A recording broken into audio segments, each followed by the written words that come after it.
بسم اللہ الرحمن الرحیم۔ کسی علاقے میں ایک امیر شخص فوت ہوا۔ وہ جب نماز جنازہ کا وقت آیا تو ایک آدمی کہنے لگا، میں اس امیر شخص کا وکیل ہوں، اس نے مجھے 2 وصیتیں کی تھیں۔ پہلی وصیت یہ ہے کہ میرے تینوں بیٹوں میں سے جس نے میرا نماز جنازہ پڑھا اسے میری جائیداد میں سے کچھ نہ دیا جائے، اور جس نے میری نماز جنازہ نہ پڑھی اور دوسری وصیت نماز جنازہ پڑھنے کے بعد سنائی جائے گی۔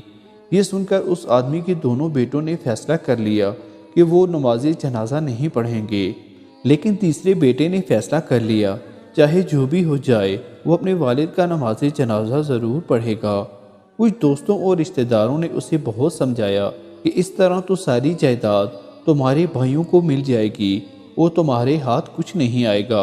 وہ شخص کہنے لگا، اللہ تعالیٰ نے میرے والد کو جنت میں جگہ عطا فرمائے، مجھے کچھ نہیں چاہیے۔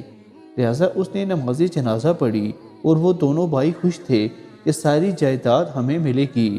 اتنے میں وکیل نے دوسری وصیت سنانا شروع کر دی، جس میں کچھ یوں لکھا تھا، میں اپنی پہلی وصیت کو ختم کرتا ہوں اور میری اولاد میں سے جس نے میرا نماز جنازہ پڑھا میری ساری جائیداد اس کے نام کر دی جائے۔ اس طرح تمام جائیداد نماز جنازہ پڑھنے والے بیٹے کو مل گئی۔